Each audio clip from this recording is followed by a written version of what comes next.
Only 3 years. That's all it took for one car to rattle Ferrari's entire identity. In 1966, Alejandro de Tomaso built a supercar in Modena, Ferrari's own city, and stuffed a Ford V8 under the hood. Ferrari's designers stared. Ferrari's executives weren't amused. The Mangusta broke every rule about what a European supercar was supposed to be. It worked, then it vanished, and almost nobody remembers why. In the next 8 minutes, you'll understand exactly how one outsider forced Ferrari to rethink everything. Welcome back to Iron Relics, the channel where we dig through the forgotten corners of automotive history and bring back the cars that time left behind. If you're new here, we cover the stories that the mainstream automotive media never tells you. Cars like the 1971 Plymouth Cuda 446-pack, the 1970 De Tomaso Mangusta, or the Shelby GT500 KR machines that were extraordinary when they were made and are nearly impossible to find today. If that sounds like your kind of content, make sure you are subscribed and hit that notification bell. We drop new episodes every single week. Now, let's get into the Mangusta. Before you can understand the car, you need to understand the man. Alejandro de Tomaso was not Italian by birth. He was born in Buenos Aires, Argentina in 1928 into one of the country's most politically powerful families. His father had been Prime Minister of Argentina. His family had money, connections, and expectations, none of which young Alejandro had any interest in living up to. What he had was an obsession with racing cars. By the mid-1950s, De Tomaso had already established himself as a competitive racing driver in South America. But Argentina in the 1950s had a ceiling, and De Tomaso didn't do ceilings. In 1955, he packed up and moved to Modena, Italy, the beating heart of the global motorsport world, and never looked back. He raced for Maserati, OSCA, and various privateer teams throughout the late 1950s. But it became clear quickly that De Tomaso's real talent wasn't behind the wheel, it was behind a drafting table. In 1959, he founded De Tomaso Automobili. It was a tiny operation by any measure, but the ambition was anything but tiny. De Tomaso's mission was simple and completely audacious at the same time. Build Italian exotic cars that could compete with Ferrari, but do it using American engines and American money. This was a deeply controversial idea in Italy at the time. Using American V8 power in a European exotic was seen by the old guard as cheating, as cutting corners, as an admission that you couldn't develop your own proper engine. De Tomaso did not care what the old guard thought. The car that would become the Mangusta began as a racing project in the early 1960s. De Tomaso had been developing a series of open-wheel racing cars and had accumulated serious expertise in mid-engine chassis design, which at the time was still genuinely cutting-edge technology for road cars. Ferrari itself had only just transitioned to mid-engine layouts on their road cars. By 1965, De Tomaso had a rolling chassis that he believed was competitive with anything Ferrari was building. The question was, what to put on top of it, and who was going to style it? He went to Giorgetto Giugiaro, then working at Gia and only in his mid-20s, was handed the project. What he produced was a body so low, so wide, and so visually aggressive that photographs of the prototype caused a genuine sensation when they started circulating in the Italian press. Then De Tomaso named it Mangusta in Italian, that's mongoose, as in the animal, famous for hunting and killing cobras. The Shelby Cobra was, at that point, the most talked about American performance car in Europe. Carroll Shelby had done to the European racing establishment what De Tomaso wanted to do to Ferrari, embarrass them with brutish American power wrapped in a beautiful body. The name was a statement. The Mangusta was going to do to the Cobra what mongooses do to cobras. When it came time to choose an engine, De Tomaso had an existing relationship that made the decision straightforward. Ford Motor Company. This was the mid-1960s, and Ford was aggressively pursuing European motorsport credibility. They were in the middle of their legendary war with Ferrari at Le Mans, the story that would eventually be turned into the film Ford v Ferrari. Ford was spending enormous sums trying to prove that American engineering could defeat Italian tradition at the highest level of motorsport. De Tomaso, building a genuine Italian supercar using a Ford V8, was perfect marketing for them. Ford agreed to supply engines. The Mangusta received the Ford 289 cubic inch V8 as its base offering, with the larger 302 cubic inch unit available as well, the same basic family of engines that powered the Shelby GT350. In the Mangusta, the Ford small block was mounted amidships, behind the driver and ahead of the rear axle, which was the ideal weight distribution for a high-performance road car. Power output from the 3012 in street trim was approximately 230 horsepower. That number sounds modest today, but in 1967, stuffed into a mid-engine car that weighed just over 2,800 pounds, it was enough to take the Mangusta to 155 miles per hour and cover the quarter mile in the low 14-second range. Road and Track tested it and called it one of the fastest cars they had driven. Ferrari was building the 275 GTB at the same time. It had a 3.3-liter V12 and made similar power. The Mangusta, running a production-line American V8 that cost a fraction of what the Ferrari's engine cost to produce, was faster in a straight line and cost significantly less to buy. Enzo Ferrari reportedly called De Tomaso's approach the wrong way to build a car. He said it with the specific contempt of a man who was genuinely threatened by the approach. The engine was the headline. The chassis was the real story. De Tomaso's design for the Mangusta used a steel backbone chassis, a structure that ran down the center of the car like a spine and carried the powertrain, suspension, and structural loads all in one unit. This was the same basic philosophy that Colin Chapman had pioneered at Lotus, and it gave the Mangusta exceptional rigidity at relatively low weight. The suspension was fully independent at all four corners, unequal length wishbones front and rear. In 1967, most American muscle cars were still running live rear axles. The Mangusta had four-wheel independent suspension with coil springs and telescopic dampers. It was genuinely sophisticated machinery. The brakes were four-wheel discs, Girling units as used on various British racing cars of the period. By the standards of the time, this was a serious setup. Where the Mangusta was less successful was weight distribution. Because the Ford V8 was heavier than a comparable Italian engine of similar displacement, and because the gearbox was mounted at the rear of the car rather than under the engine, the Mangusta ended up with roughly 32% of its weight over the front wheels and 68% over the rear. That is an extreme imbalance. By comparison, a mid-engine Ferrari of the same era sat closer to 42-58. What this meant in practice was that the Mangusta required a skilled and attentive driver. It was perfectly well behaved in normal driving. Linear, predictable, surprisingly easy to live with. But push it hard into a corner, lift off the throttle mid-apex, and the rear would swing out with sudden aggression. It was not a car that forgave amateur mistakes. Road testers of the era described it as having a split personality, calm and effortless at 7/10, genuinely demanding at 10/10. Which, as it turned out, only made people want it more. If the engineering was impressive, the styling was something else entirely. Giugiaro's body for the Mangusta is, by any reasonable measure, one of the most beautiful cars ever drawn. The proportions are extreme. The car is impossibly low and wide, with a long hood that slides into a dramatically raked windscreen, and a tail that tapers into a flat rear deck. The rear of the car featured one of Giugiaro's most inspired details. The engine cover split into two panels that opened outward and upward like a pair of wings, exposing the Ford V8 sitting in the middle of the car. It was purely theatrical, completely impractical as an access method for actual maintenance, and absolutely unforgettable as a visual moment. The interior was surprisingly well appointed for a car of this type. De Tomaso understood that the Mangusta was going to be sold primarily to wealthy American buyers. Ford's distribution network was the primary sales channel in the United States, so the cabin was trimmed in leather, had air conditioning as an option, and provided a reasonable amount of usable space despite the low roofline. The driving position was typically Italian, low, slightly reclined, with the steering wheel tilted toward the driver at a shallow angle.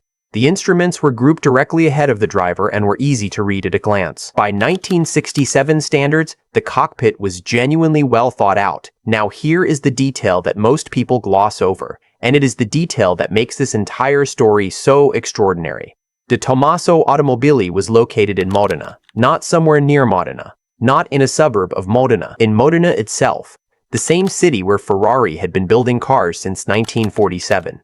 The two factories were separated by a few kilometers of Italian countryside.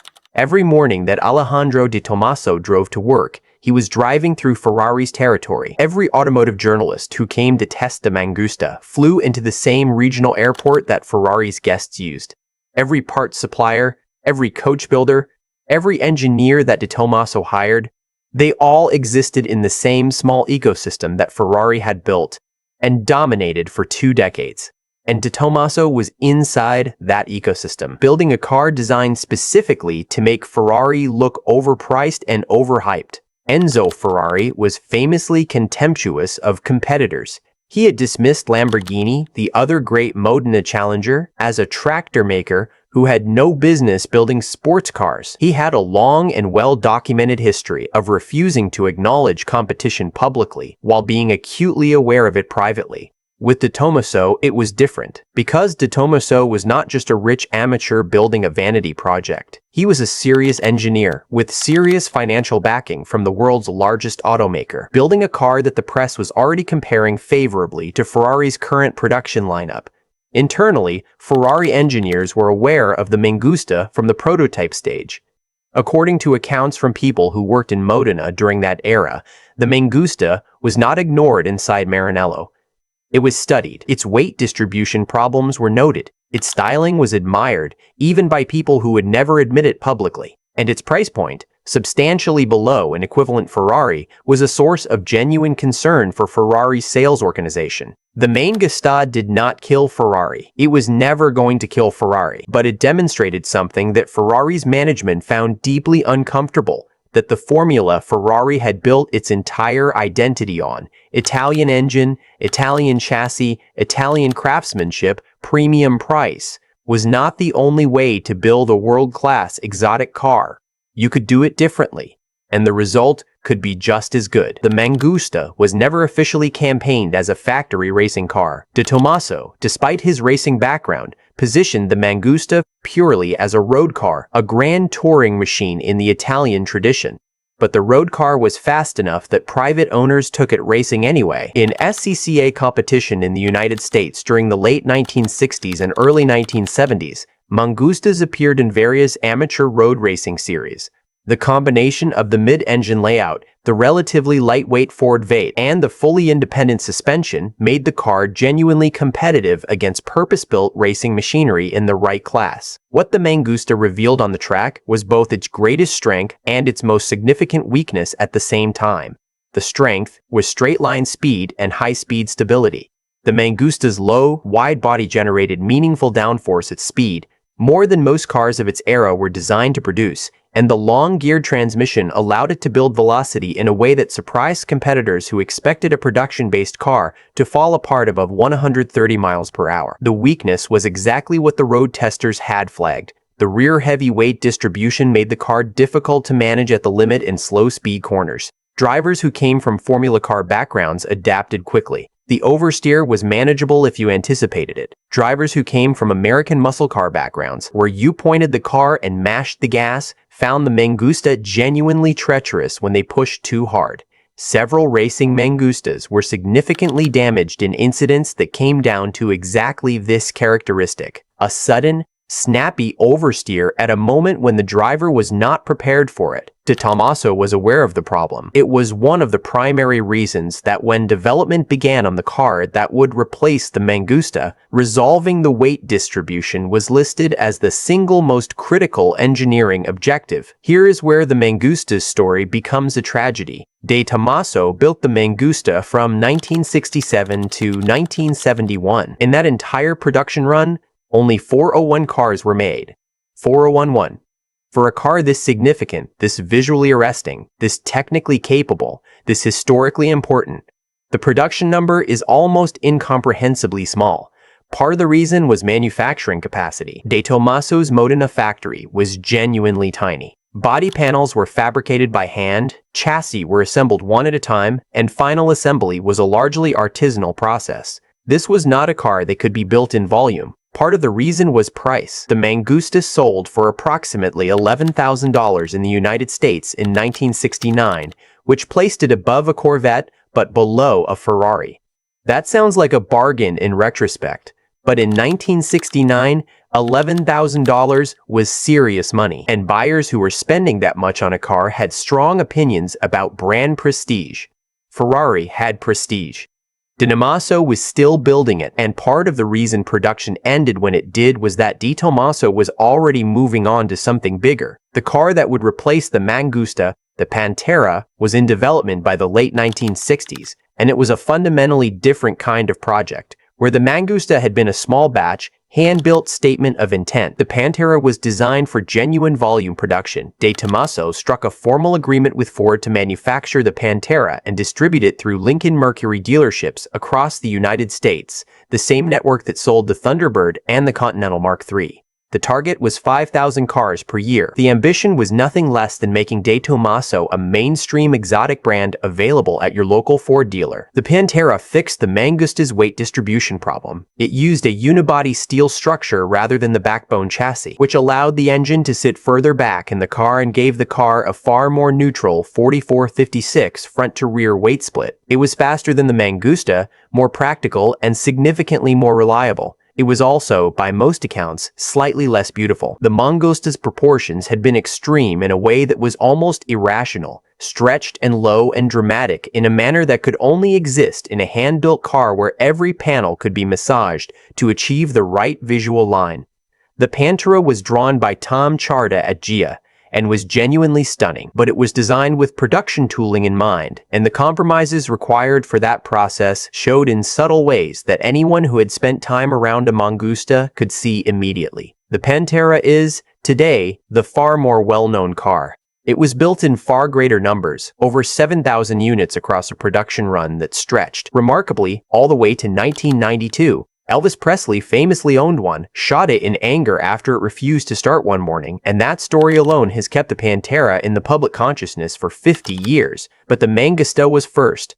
The Mangusta was the proof. The Mangusta was the car that convinced Ford that De Tomaso was serious, that convinced the automotive press that an American Vate mid-engine Italian supercar was not a contradiction in terms, and that convinced Enzo Ferrari that his monopoly on the Italian exotic car market was not as unassailable as he had believed. Without the Mangusta, there is no Pantera, and without both of them, the history of the American-Italian supercar looks completely different. So why does almost nobody know about the Mangusta today?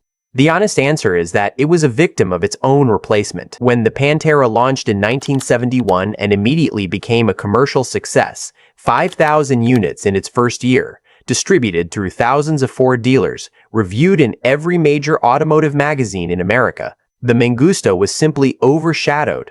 The new car was the story. The old car was the thing that came before the story. And because only 401 Mangustas were ever built, and because those 401 cars were distributed across Europe and North America without any central registry or documentation standard, the cars began to disappear quietly. Some were crashed. Some were parted out. Some were restored incorrectly. Some simply sat in garages and deteriorated because parts were impossible to source and mechanics familiar with the car were even harder to find. By the 1980s, the Mangusta had become genuinely obscure, even among serious car collectors. It was known primarily as a footnote to the Pantera story. Oh yes, there was an earlier car before the Pantera, not as the extraordinary machine it actually was.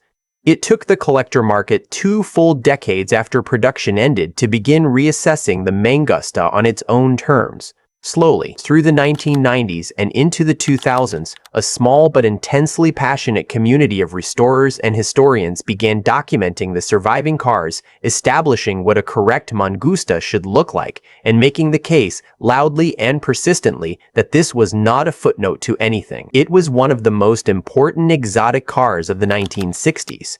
Full stop. The automotive world in 1967 was not ready for what De Tomaso was proposing.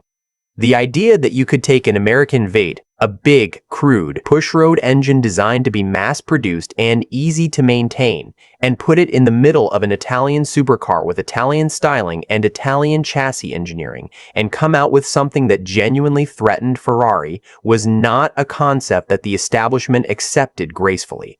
But the numbers don't lie. The Mangusta was faster in a straight line than most Ferraris of its era. It was lighter than most American muscle cars. It was styled by one of the greatest automotive designers who ever lived, and it cost less than either of the things it was competing with. What it lacked was time. 3 years of production is not enough time to build a legend while you're still building cars. The Mangusta needed another decade to become appreciated for what it actually was, which is exactly what happened. Today, a documented, numbers-matching de Tomaso Mangusta trades for between $250,000 and $400,000 at auction. That is more than most contemporary Ferraris of the same era. The market eventually figured out what Enzo Ferrari already knew in 1967, that Alejandro de Tomaso had built something genuinely extraordinary, and he had done it in Ferrari's own backyard, using parts Ferrari would never have touched, for a price Ferrari would never have touched, for a price Ferrari could not match.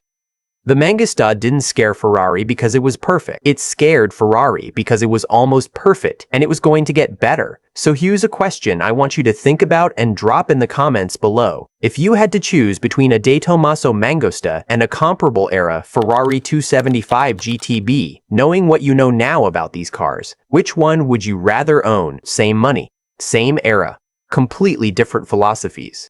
The Italian V12 from Maranello or the American Vate from Modena? I already know my answer, but I want to hear yours. That wraps up today's episode on the De Tomaso Mangusta, the Italian supercar that went to war with Ferrari using a Ford engine, built in Ferrari's own city, and nearly won. If you've been watching Iron Relics for a while, you already know that this channel exists to find exactly these kinds of stories. Cars that were extraordinary when they were made, forgotten by the mainstream, and deserve to be remembered properly. If you're new here, subscribe and hit the notification bell. We put out a new episode every week, and I promise you, we're just getting started. Until next time, keep your eyes on the road and your foot on the floor.